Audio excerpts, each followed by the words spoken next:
Olá para você que sintoniza a TV Câmara Botucatu no canal 31.3 da Rede Aberta Digital, no canal 2 da Claro Net TV ou que está nos assistindo aqui pelo Facebook da Câmara. Eu sou Adriana Ribeiro e a gente está na Maratona da Cidadania, um conteúdo inédito pensado pela TV Câmara Botucatu para que a gente possa ficar ligado nas eleições de 2020. O tema do nosso encontro hoje é Educação como caminho para a cidadania. Um tema pesado e a gente tem convidados em dose dupla para dar conta do recado. Se a gente for no dicionário procurar, cidadania aparece definido como conjunto de direitos e deveres que um indivíduo exerce em um estado ou em uma sociedade. Cidadania, então, tem a ver com praticar, com a prática, exercer direitos e deveres. E a educação já aparece mais como um processo que pretende desenvolver o ser humano para que, entre outras coisas, ele possa ser um bom cidadão. E nesses tempos turbulentos que a gente tem vivido, como é que a gente pode perceber o movimento, esse movimento, né, desses dois motores de transformação do ser humano e do mundo, a educação e a consciência cidadã, elas estão caminhando juntas? De que forma isso é possível? Bom, nessa Maratona da Cidadania, quem vai falar sobre isso com a gente são dois professores. Na verdade, eles vão bater um papo, não é mesmo? Professor Renato Augusto da Silva, ele é mestre em educação, especialista em gestão escolar e diretor do Colégio Embraer.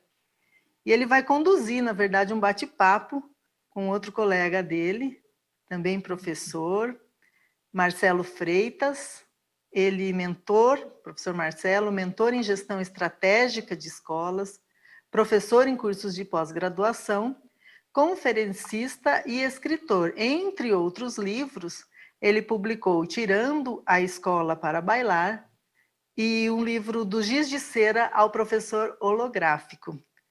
Bom, professor Renato, muito obrigada pela sua participação. Professor Marcelo, muito obrigada pela sua participação. A palavra é de vocês, porque aqui política a gente não discute, política a gente debate.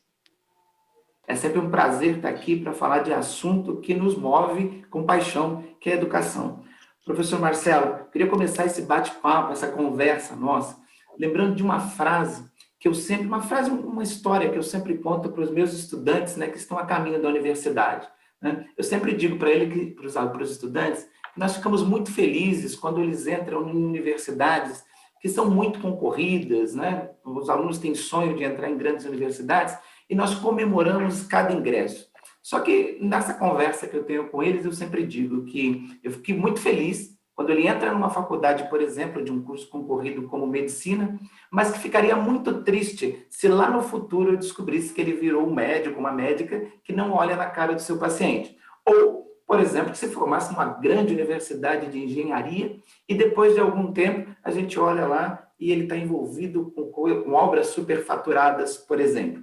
Então, aí a gente entende que não basta a escola formar para a vida acadêmica, mas é preciso também formar para uma escola cidadã. E, para começar esse bate-papo, eu gostaria de saber o seu conceito, né, sobre cidadania e no que a escola pode ajudar na disseminação de ações cidadãs. Professor, muito obrigado por estar aqui conosco. Bom, olá Renato, Adriana, nossos telespectadores, um abraço. É sempre um tema bastante desafiador, né, Renato? A questão não só da educação, como a questão da cidadania, da prática, né, da cidadania. E você pontuou muito bem, quer dizer, a gente na escola, a gente recebe aí vários saberes, né, que esperamos todos colocar em prática um dia. Só que nós vivemos numa sociedade, né? Então não nos basta apenas o conhecimento técnico. Nós precisamos, antes de tudo, sabermos conviver, né? Conviver.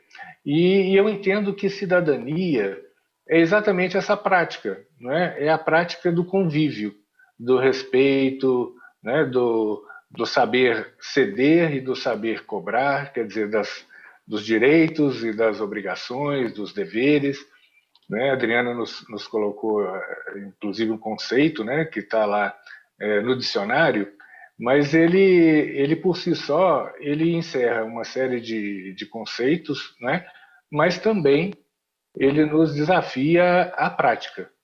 Eu acho que o principal papel aí, nesse caso, da escola e da educação como um todo, é exercitar e nos fazer exercitar essa prática para que quando a gente chegue nessa vida adulta, vamos dizer assim, essa vida de verdade, né, em sociedade, a gente tenha todos aqueles valores já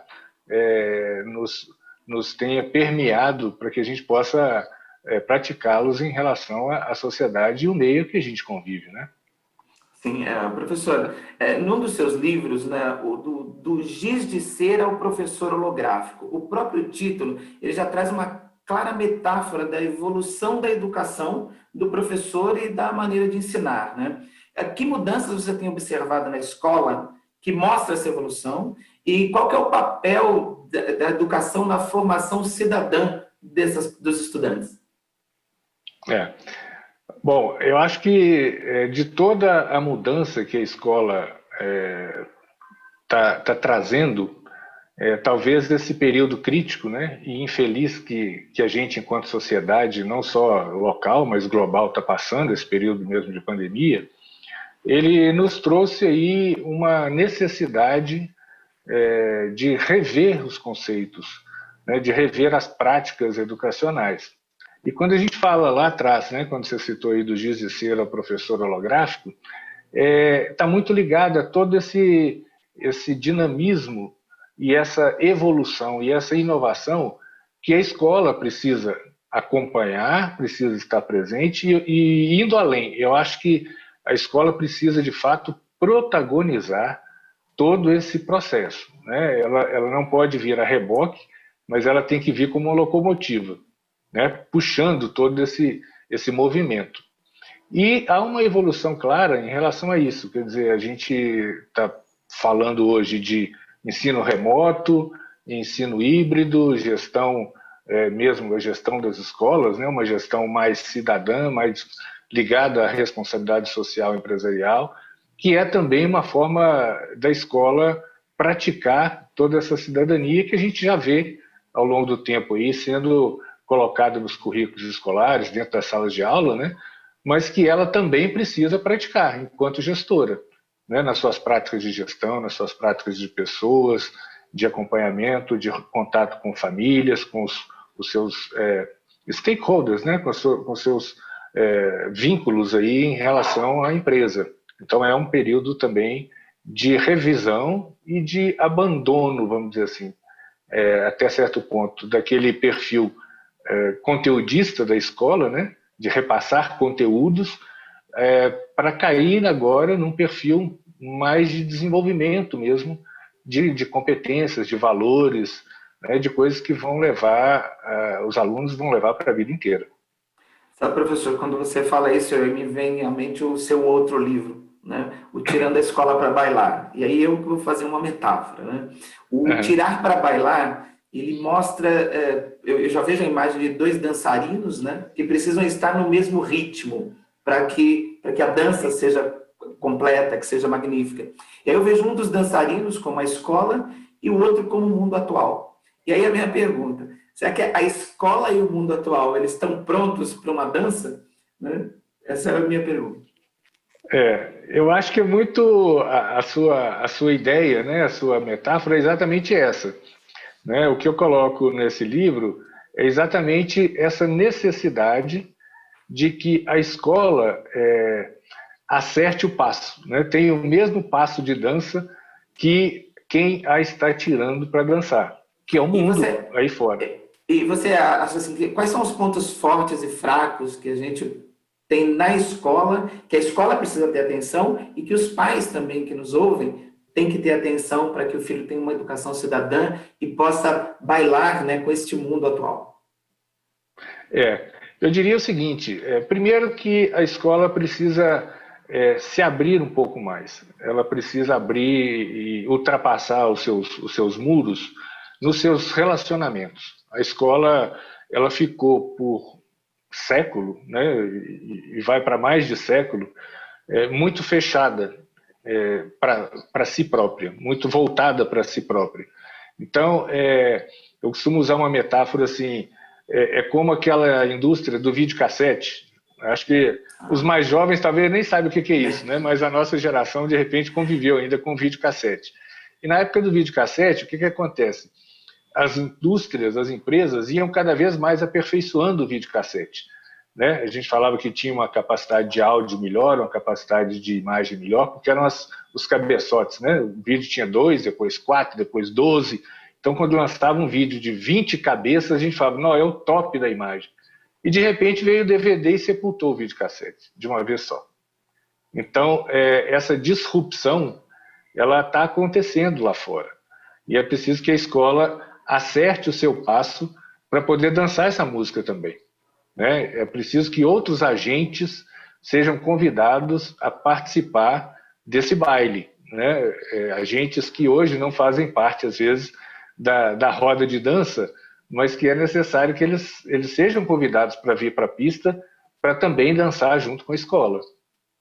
Professor, há alguns anos atrás, você participou, junto com o professor Cláudio de Moura Castro, da construção do programa de empreendedorismo e preparação para as carreiras do Colégio Embraer. Né? Foi quando eu tive o primeiro contato com você. Eu queria saber se esse projeto que foi feito no Colégio Embraer, da construção do empreendedorismo, preparação para a carreira, que inclusive hoje está disponível gratuitamente para a escola pública que desejar replicar o projeto, eu gostaria de saber assim, que projeto você está envolvido hoje para levar a cidadania aos estudantes. Olha, a gente acaba se envolvendo, vamos dizer assim, numa teia de inúmeros projetos e processos, etc. Né? Mas além da gente trabalhar muito com a capacitação de professores, gestores e também de alunos, eu também estou envolvido no mundo aí das startups. Né? A gente criou aí também uma startup cujo propósito é trabalhar essa questão do socioemocional, essa questão dos valores já na educação infantil. Então a gente criou uma plataforma onde aquelas produções artísticas das crianças, por exemplo, né, que é muito comum na primeira fase aí da educação, né, e que são descartadas pelas escolas, elas são postadas como se fosse uma galeria de artes virtual. E aí as famílias e as pessoas que se engajam nesse processo educativo, elas podem entrar, podem visitar essas galerias e, eventualmente, podem até participar de leilões para adquirir aquelas produções. E esse recurso vai exatamente para suportar projetos sociais que a escola e os alunos estejam envolvidos. Então, é uma forma de criar um link, né, de participação das famílias, de envolvimento das famílias, dos alunos já pequenos, entendendo essa ideia da solidariedade, de se voltar para o outro, através dos seus dons, vamos dizer assim, né, das suas virtudes, das suas habilidades. E da escola também praticar uma relação mais ligada a essa questão da responsabilidade social empresarial. E, além disso, a gente está modelando também um curso que deve ser levado o ano que vem por uma universidade aqui de Minas, a PUC Minas, sobre a transformação digital no ambiente da gestão escolar, no ambiente da gestão educacional. E vai ser um curso muito diferente de tudo que a gente tem em relação a cursos acadêmicos de pós-graduação. Vai ser um curso de pós-graduação, mas ele vai ser todo baseado e todo feito, de fato, construído no formato de game. Então, os gestores vão participar de uma grande jornada e essa jornada vai se encerrar com alguns propósitos, algumas metas, alguns objetivos vinculados a eles, entre eles essa questão da cidadania empresarial que a escola precisa também participar. São algumas das pontas, né? Quando você fala Professores, Pois não? Adriana, a Eu gente se pegou no posso bate-papo, por favor, meter minha seria um colher prazer. aí? Lógico, é um prazer. Claro. Fazer só uma provocação. Também estou ouvindo aqui com atenção e não queria perder a oportunidade. Professor Marcelo, do que o senhor falou assim, e fazendo uma metáfora, uma aproximação com o seu livro, né, do Tirando a Escola para Bailar, me parece, soou para mim, assim, que o caminho seria, quando o senhor diz convidar outras pessoas, outros atores para participarem, seria um pouco olhar para o futuro, né? E, por exemplo, essa iniciativa do game, de toda essa digitalização que vai ter que passar, né, a gestão, mas voltar a dançar com o rosto colado, né? Chamando as pessoas para mais perto, mais gente, porque quando vocês conversavam falando sobre os ritmos, né, o ritmo do mundo e o ritmo da escola, me veio muito clara a imagem desses bailes, né, que a gente vê cada um fazendo o que quer, numa liberdade total,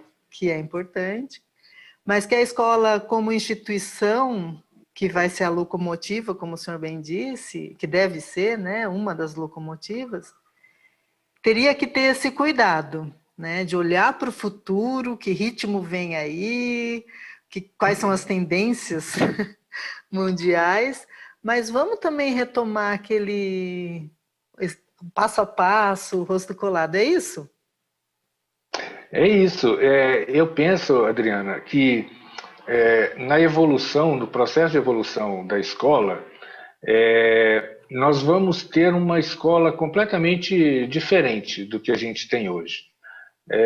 Eu prego essa disrupção desde o momento em que eu pisei no ambiente educacional. Isso foi em 1993.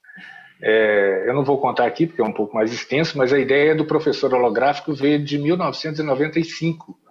Eu previa uma possibilidade de ter uma holografia, um holograma, ministrando aula para várias turmas. E hoje isso está se concretizando. A gente já vê várias iniciativas, inclusive uma universidade em Londres, nos Estados Unidos, em Londres, né, na Inglaterra, e outros projetos nos Estados Unidos usando hologramas, já testando hologramas. Mas, de fato, o que eu penso em termos de escola é que o conceito de escola, oferecer o conteúdo, ele fez sentido no momento em que a escola era uma das únicas fontes de conhecimento, de sabedoria, de tudo mais. Como foram, por exemplo, os grandes mosteiros na Idade Média, onde tinham grandes bibliotecas e tudo mais. Só que agora, todo mundo que tem um smartphone tem um mundo de conhecimento na mão, né? Então, isso perdeu o sentido. Então, qual é o grande sentido? Como eu vejo a escola? Eu vejo a escola como um espaço de socialização, de desenvolvimento dessas competências e dessas habilidades que a gente precisa avançar em alguns pontos e em outros pontos retomar, que é a dança do rosto colado, né, esse afago, essa preocupação com o outro, o respeito para com o outro. A gente vive aí um momento, por exemplo, de tensão política, de polarizações, né? E isso não faz sentido numa democracia, né? A gente tem que aprender a conviver com essas diferenças. E hoje em dia as pessoas perderam um pouco essa noção. E eu acho que o papel da escola vai muito nessa direção, né? De trabalhar isso. E aí a gente pensa nesse conceito que você falou lá do início, de cidadania também, né, e de cidadão, né, que é uma pessoa com direitos e deveres e compromissos, né, para com a sociedade como um todo. Ela não é só um indivíduo, ela é um cidadão, né, são pessoas dotadas de direitos e deveres e para conviver em sociedade, senão a sociedade realmente se perde. Sabe, quando você trouxe, professor, para a gente a importância da escola neste baile, eu penso na importância também do compartilhamento. E aí eu vou usar a mesma metáfora que a gente está usando agora, que é do videocassete. Porque a primeira grande empresa a lançar o aparelho de videocassete foi uma empresa japonesa que Sim. patenteou um formato que chamava Betamax. Né? Betamax. Um formato onde e patenteou e não liberou isso para ninguém. E aí, por outro lado, a concorrente criou um novo modelo, o chamado VHS, e liberou para que as empresas utilizassem. Outras empresas poderiam copiar o VHS lá e usar o mesmo modelo. O que aconteceu? O compartilhamento, em vez de alavancou, e em 5 anos a gente só via equipamentos com o modelo VHS e não o modelo Betamax. Então, essa importância desse compartilhamento também do que a escola produz, né? Tudo que é produzido dentro da escola precisa ultrapassar esses muros, precisa ser compartilhado com a escola pública principalmente. Porque quando a gente olha para o modelo educacional brasileiro, mais de 85% dos jovens estão na educação pública. Então, um convite para que todas essas pessoas envolvidas com educação ou com comunicação, como hoje aqui na TV Câmara, para que a gente consiga levar tudo que é produzido, toda a tecnologia produzida dentro das escolas, e quando eu falo em tecnologia, não falo em equipamento, mas nessa forma nova de se ministrar aulas, por exemplo, de levar isso para fora, para que atinja esse número de 85% de alunos que estão em escolas públicas. Por isso, o nosso papel primordial, né, como líderes educacionais, como comunicadores, é de tentar ultrapassar esses muros da escola, né? Eu acho que esse é o grande convite que a gente precisa fazer. E eu queria fazer só uma provocação, né? Se você acha que há o potencial transformador na educação e na consciência cidadã. Há esse potencial transformador, professor? Olha, eu não tenho dúvida, viu, Renato?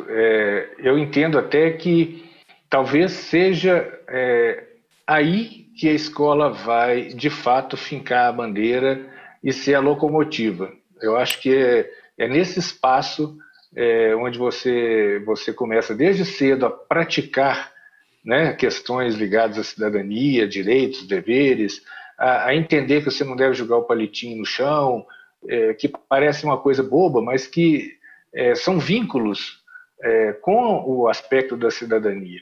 Então, eu acho que a escola é um berço, né, criadouro dessa mentalidade, de todo esse modo de ser, desses valores que a gente cultiva como cidadãos e como democracia mesmo, né?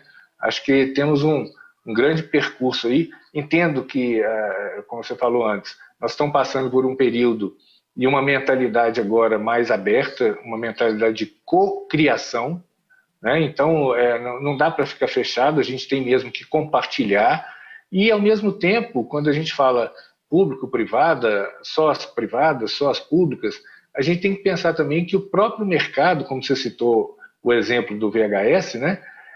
Hoje ele já entende que é preciso haver uma coopetição, né? Que é uma cooperação ao mesmo tempo em que você está competindo. Você pode cooperar com alguns pontos e competir em outros. Então não há que se pensar em se fechar e guardar como um segredo de Estado, porque hoje os processos e os meios de comunicação são abrangentes a ponto de quebrar qualquer barreira desse tipo, né? Então eu vejo assim, eu vejo com muita esperança, na verdade eu vejo com muita esperança, e eu tenho dedicado toda essa minha trajetória desses 25 anos ligados à educação com esse propósito de tentar levar um ponto de vista um pouco diferente para a educação, uma vez que eu sou administrador de empresas, né? Então a gente vê o viés também do outro lado, e acho que isso ajuda a fazer também um contraponto enquanto instituição, avaliar um pouco a instituição e avaliar o seu produto, a sua prática e tudo mais.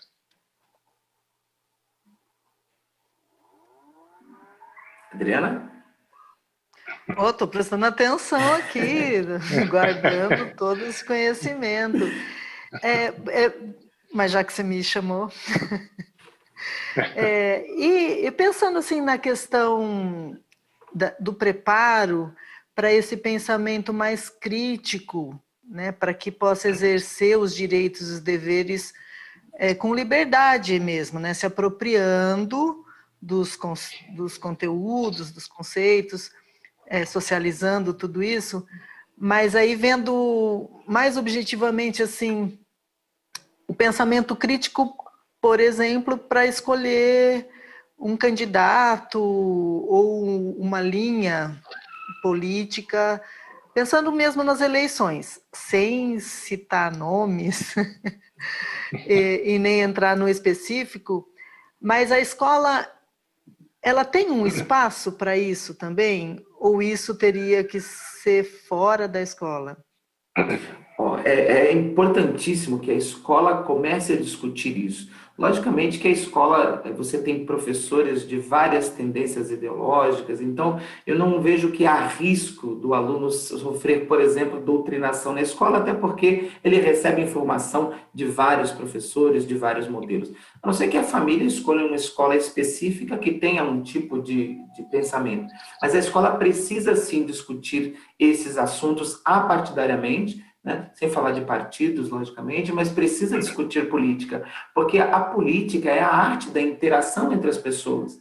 E nada melhor do que fazer isso num ambiente, que é um ambiente cuidado, que é a escola. Porque dentro da escola, o aluno ainda pode errar, porque é um espaço de aprendizagem. Então, por isso que é um espaço que se deve conversar sobre todos os assuntos, inclusive sobre política. Porque se a gente não fizer com os estudantes essa experimentação dentro da escola, essa experimentação vai acontecer no mundo físico real e seria muito ruim se acontecesse sem que o estudante tivesse preparado para entender, por exemplo, uma coisa simples, análise de discurso, que é um conteúdo que é ensinado na escola, análise de discurso. Então, quando o aluno aprende análise de discurso, ele ouvir alguém discursando, ele vai poder ver se ali naquele discurso tem uma falácia, se ali tem alguma premissa falsa que vai levar a uma conclusão falsa. Então, a escola está ensinando um conteúdo, análise do discurso, e isso vai ser usado para o estudante na política depois, na hora de analisar o seu discurso, o discurso do seu candidato. Então, esse assunto não pode fugir da escola de jeito nenhum. Eu não sei, professor, o que você acha disso? Não, eu concordo plenamente. Eu acho que é exatamente o espaço para você exercitar, né, todo esse processo. É como se fosse, digamos assim, um espaço de laboratório, né, onde, como você falou, onde você errar faz parte do processo, né? Hoje eu falo sempre muito isso. Eu acho que por longo tempo a gente baseou o ensino e a educação nos acertos, né? E a grande sacada é que os erros é que te permitem, às vezes, dar saltos exponenciais em termos de aprendizagem. Então, errar é bacana, errar também faz parte do processo, né? Desde que você aprenda com ele, né? Porque repetir o mesmo erro aí já é complicado, né? Aí já não é bom. Mas o que eu digo é o seguinte, é nesse espaço que você vai conhecer o que é e criticar e analisar uma notícia, uma informação, aí buscar na fonte, a ver os pontos também, conhecer os pontos divergentes, porque o que a gente vê muito é isso, quer dizer, as pessoas que às vezes adotam um discurso ou aderem a um discurso, elas passam a só ver aquele discurso, então só chega e só lê notícias sobre aquilo que reforça esse discurso. E muitas vezes, para você ter esse senso crítico, você tem que ver exatamente os dois lados da coisa.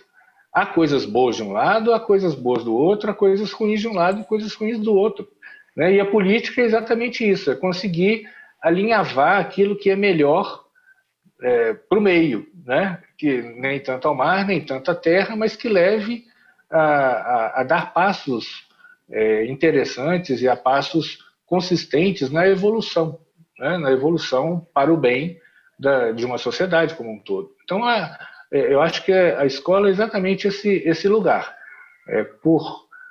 Por origem, ela já é esse lugar. Sabe, eu estava lembrando de um livro aqui, um dos bons livros, né, que a gente tem para ler, que é o Príncipe do Maquiavel, né? Ele traz o Maquiavel no livro, ele fala, por exemplo, ensina um príncipe a governar. Só que ele usa lá algumas lições que talvez não seriam, do ponto de vista ético, o ideal. Mas quando ele mostra, por exemplo, no livro, ele fala que o príncipe deve contratar um cobrador de impostos lá muito impetuoso, e quando as pessoas começarem a reclamar desse cobrador de impostos, o príncipe vai lá e mata o o cobrador de impostos para acalmar a população. Só que eu entendo que Maquiavel, já naquela época, ele talvez não tenha escrito o livro para o príncipe, mas ele tenha escrito para a população, para que as pessoas pudessem ver como o príncipe age, né? Então, essas lições, elas devem ser ensinadas para os estudantes da escola, porque para ensinar como Maquiavel, no livro Príncipe, está ensinando a população a observar os mecanismos que os príncipes usavam para governar, hoje a escola pode também, dentro dos seus muros, ensinar o estudante quais são os mecanismos que os governantes hoje usam para governar, como é que está o discurso, porque as pessoas estão, como você disse, professor, fechadas em bolha, e a rede social ela favoreceu esse fechamento, porque conforme o que eu curto, eu recebo informação sobre aquele assunto. Então, a gente se fecha em bolha e pensa que o mundo é uma unanimidade, que todos pensam igual. Ou que uma pequena minoria pensa diferente. E aí você começa a atacar essa minoria, porque fala, não, vocês são tão poucos. Mas, na verdade, é que não são poucos, é que as pessoas estão fechadas nessas bolhas e acabam não percebendo, né, essa grandiosidade. E a escola tem um papel primordial, porque ela junta por si só várias pessoas vindas de vários lugares, vários bairros, várias tendências, várias famílias, cada uma com um histórico diferente. Então, dentro da escola, inclusive dentro dos pequenos conflitos que existem dentro da escola, que a gente pode fazer essa alavancagem do estudante para levá-lo para esse mundo político, para que ele possa discutir política de uma forma clara, de uma forma apartidária, mas de uma forma veemente, né? Não aceitar qualquer tipo de discurso. Eu diria, inclusive, Renato, meu pai sempre me dizia, às vezes a gente tinha uma família, para os padrões da época, né, 4 filhos, então hoje a gente não vê muito isso mais. Mas ele às vezes, ele colocava assim, falava, gente, os dedos da mão não são iguais. Uma mesma mão tem vários dedos diferentes. Então, uma mesma família, às vezes, tem várias pessoas diferentes. O que dirá uma escola, que vem, né, de várias origens, de várias famílias diferentes, com criações diferentes, com irmãos, com primos, com tios. Então, é um espaço plural que precisa ser muito explorado, né, nesse aspecto. E eu costumo dizer o seguinte, não há, às vezes as pessoas falam, a tecnologia, por exemplo, né, a tecnologia é ruim por conta disso. A tecnologia por si só, ela não é nem ruim nem boa, depende do uso que você faz dela, né? A cidadania é a mesma coisa. Então ela não é nem ruim nem boa, depende, aí voltando a Maquiavel, né? Depende do que você faz com ela. A manipulação ou não, né? Depende de como você usa o seu argumento, de como você usa a sua oratória, de quais são as suas armas aí para, né, para conquistar um eleitorado ou para defender um ponto de vista. É como a estatística, né? A estatística você vai dar ênfase para o lado que for. Então, às vezes a gente vê a notícia dizendo assim, 30% da população é a favor do Marcelo. Mas, de repente, na hora que você para pensar, você fala, poxa, mas espera aí, então 70% é do Renato, né? Então, quando você enfatiza um lado, às vezes você está querendo jogar uma luz ali, dando né, uma conotação de grandiosidade, e ao mesmo tempo não é bem assim, né? Então a gente precisa ter essa noção e trabalhar essas questões de fato na escola. Eu acho que esse é o berçário dessas coisas todas. A tecnologia, professor, ela tem, lógico, avanços inequívocos, né, no mundo de hoje. E as pessoas, às vezes, elegem a tecnologia como uma vilã que não é. Um exemplo que eu tenho, por exemplo, as indústrias automobilísticas, que tem grandes robôs hoje na linha de produção.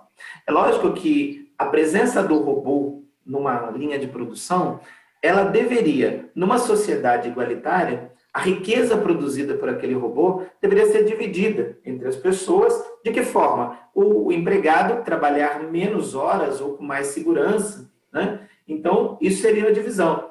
O que acontece é que o robô substitui por causa da ganância de alguns, e as pessoas acham que o problema é o robô e não a ganância, né? Então, a pessoa é contra a tecnologia. Não, a tecnologia ela tem que estar presente na escola.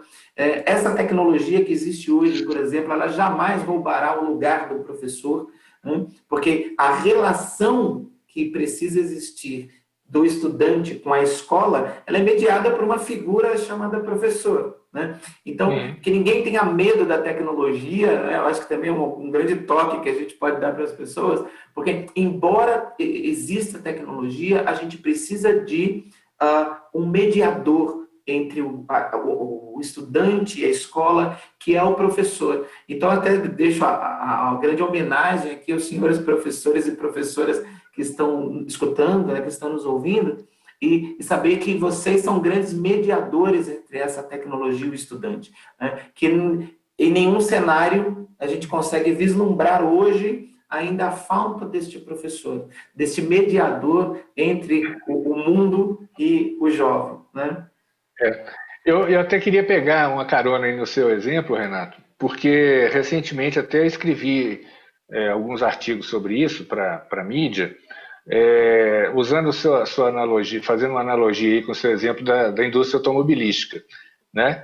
Então, muitas vezes as pessoas esquecem também de que para construir e para colocar aquele robô ali, também existe toda uma cadeia geradora de empregos que estão por trás do próprio robô, né? Então, a pessoa que estava antigamente apertando o parafuso ali, hoje ela pode estar trabalhando, por exemplo, na indústria que produz o robô, não só apertando parafuso, né? Mas entendendo de transistor, entendendo ali como é que os circuitos funcionam, etc.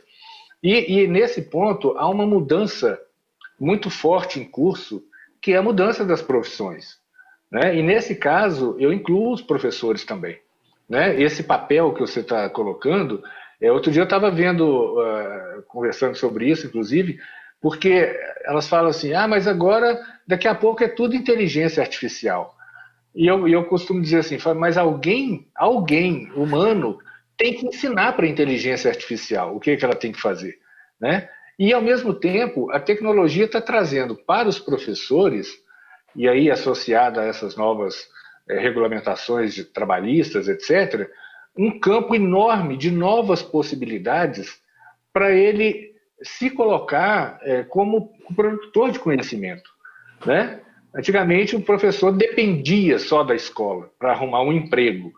Hoje, a ideia de emprego ela está pulverizada e ele não precisa só da escola para estar trabalhando. Ele tem N possibilidades. Você pode ter um blog, você pode vender suas aulas na internet, você pode dar aula particular em videoconferência, enfim, né? Você pode ensinar a inteligência artificial como é que ela tem que entender aquela questão, você pode programar. Existe uma enormidade de coisas que estão surgindo também. E aí, como todas as profissões, ele tem que lembrar dessas possibilidades também. E a escola repaginar e reposicionar a própria figura desse professor também, que não é mais aquela que vai só, vamos dizer assim, discursar, né? Só falar sobre determinado conteúdo. Ele é, de fato, o que você está falando. Ele é um mediador, ele é uma pessoa que vai trabalhar não só aquele conceito, aquele conteúdo, mas uma série de outras habilidades a serem desenvolvidas nos alunos. E aí a gente estava falando exatamente sobre isso, nas questões de valores, cidadania e tudo mais. Sim, e vai haver sempre aí o espaço para esse professor estar ali, né, no convívio, no contato com seus alunos e tudo mais. Eu acho que a tecnologia aí, ela simplesmente é uma ferramenta a mais que o mundo está nos disponibilizando, mas não tira de nós, né, o papel de mentores, de professores, né, sem dúvida nenhuma. É um pouco o que a Adriana estava falando. Somos nós que vamos ensinar, de repente, a dançar, né? O rosto colado de novo, vamos voltar a essa prática aí da convivência. Sabe, na década de 70, né, a gente tinha 60, 70, a gente tinha uma esperança muito grande nas escolas. Então, os pais dessa época se sentiam muito limitados com a educação.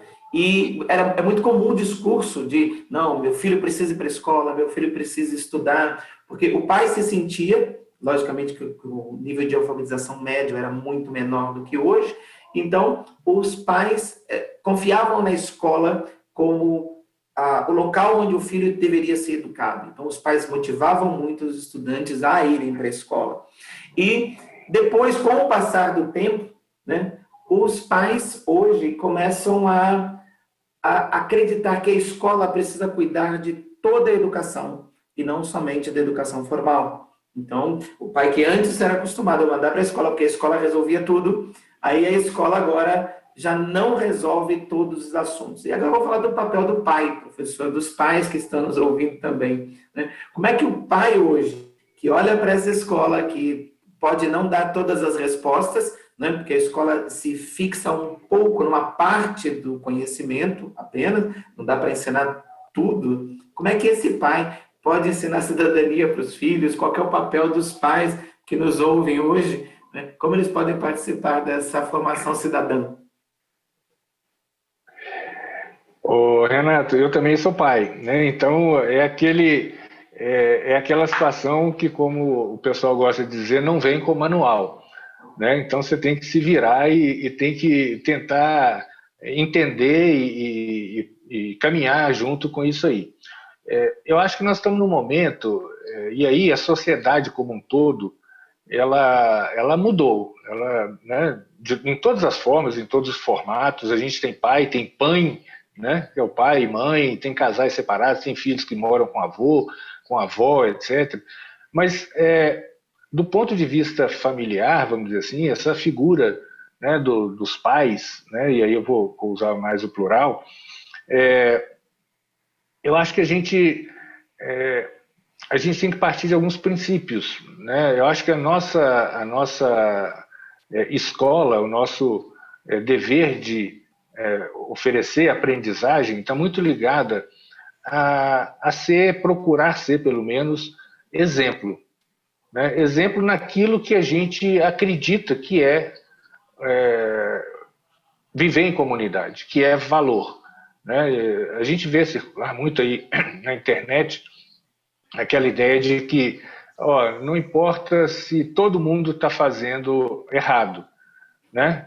Faça o certo, mesmo que ninguém esteja fazendo.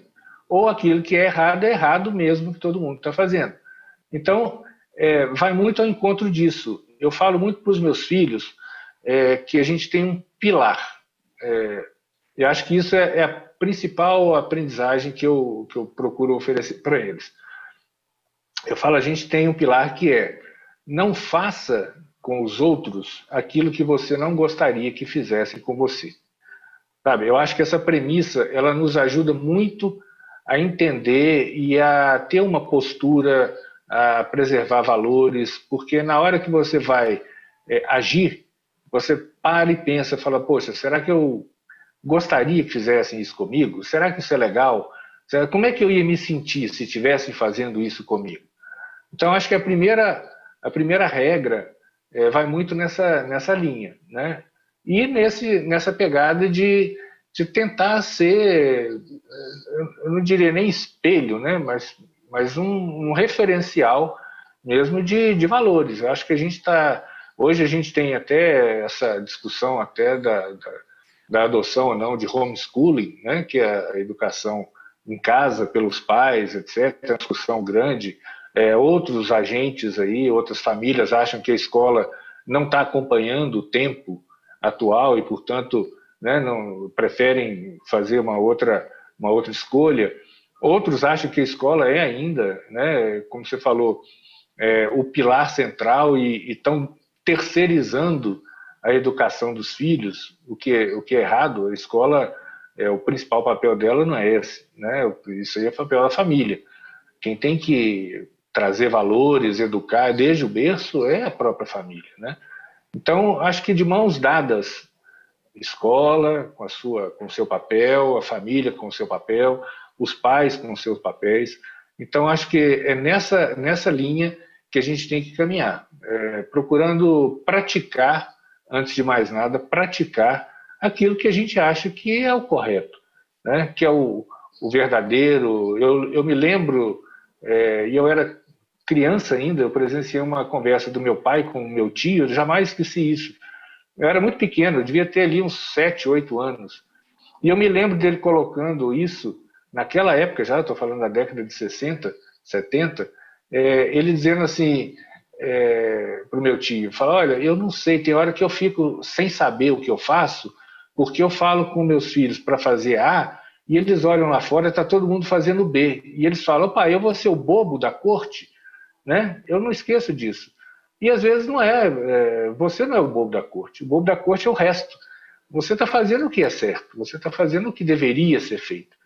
Então, acho que esse talvez seja o grande papel nosso enquanto pai, enquanto mãe, enquanto pai, enquanto avô, avó, etc., é de levar isso para os nossos filhos, para essa geração também que está toda pulverizada aí, de todo lado, bombardeada de mídia, de tudo quanto é jeito, né? Tá, professor, é muito agradável esse bate-papo nosso, foi muito bom. Eu quero agradecer muito de você ter aceitado o convite meu e da Adriana, de estar aqui batendo um papo com a gente sobre educação cidadã.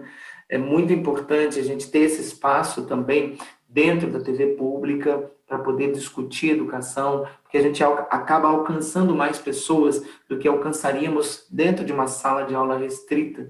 Então, a TV Câmara tem ajudado bastante a levar esse tipo de discussão, sair da escola e levar até as famílias, estudantes, pais e mães. Isso é muito importante. Então, você ter conseguido uma brecha em sua agenda para poder falar comigo e com a Adriana hoje, nos enche muito de orgulho, viu, professor? Muitíssimo obrigado por estar aqui conosco. Renato, eu agradeço demais o convite seu, da TV Câmara, da Adriana. Para mim é sempre um prazer, porque, antes de mais nada, eu transformei essa ideia da educação como eu encontrei aí um propósito. É o meu propósito, é tentar contribuir para isso, né? Então, todo espaço, toda oportunidade que me é dada para poder contribuir com isso, todo o resto fica coadjuvante. Então, agradeço demais a oportunidade de estar aqui conversando com vocês, as provocações, esse bate-papo é sempre enriquecedor para a gente, né? Agrega muito para a gente, e espero poder contribuir de alguma forma, né? Sempre que for chamado, convidado, sempre que puder, enfim, estou à disposição, meus canais de comunicação também estão abertos. Enfim, tudo que eu puder fazer para ajudar, podem contar comigo, que eu estou à disposição. Muito obrigado pelo convite e pelo bate-papo. Professores, eu é que agradeço, eu estou adorando essa maratona, porque eu estou aprendendo muito, conhecendo pessoas diferentes, né? E que hoje ficou muito claro, assim, na fala de vocês, o quanto a cidadania é uma decisão, é você decidir participar, né? O professor Marcelo falou, eu tenho boa memória, vamos abusar dele outras vezes, Renato, Fique à em vontade. outros momentos aqui, porque é isso, né? A cidadania é você exercer, é você praticar. E para você fazer isso, você tem que ter uma decisão primeiro. E é muito bonito ver a decisão dos educadores, como pai ou como professores, conferencistas, gestores, né? E a gente, eu mãe também, né? Aprende todo dia com os filhos da gente também. Por isso que nesse momento aqui, a gente vai propor que o professor, acho que é o professor Renato, né? Deixe como uma lição de casa para quem está nos assistindo uma proposta para uma pergunta, uma questão para fomentar o debate lá em casa, né? Para que o pai que não pôde assistir, o avô que não pôde assistir, a mãe, seja cutucado pelo próprio filho, né? Falar, hoje eu assisti uma live lá na TV Câmara, o que vocês acham disso? Então, professor Renato, qual que é a questão que a gente vai dar de lição de casa para o nosso público? Então, como professor, vamos deixar uma tarefa de casa. A minha pergunta é se a escola tem cumprido o papel de preparar os estudantes para uma vida de plena cidadania? A resposta é com vocês. Caramba, de novo, pode falar pausado. Então, vamos lá. As escolas, em geral, têm cumprido o seu papel de preparar os estudantes para uma vida de plena cidadania? Gente. Bom, tá com vocês a bola. A gente está encerrando por aqui, né? E eu queria agradecer muito, viu, professor Marcelo Freitas, lá de Minas Gerais, né? Falando conosco diretamente aqui pela tecnologia, bem utilizada agora. E professor Renato Augusto Silva, aqui de Botucatu, conversando com a gente, mediando, na verdade, esse bate-papo, que poderia ter se prolongado horas a fio. Mas quem sabe numa outra oportunidade. A gente espera que você tenha curtido. Lembra que esse conteúdo vai ficar disponível também no YouTube da Câmara Municipal de Botucatu. E essa maratona não termina aqui. A gente espera por você e se encontra por aqui. Até. Obrigada, viu? Até. Tchau, obrigado.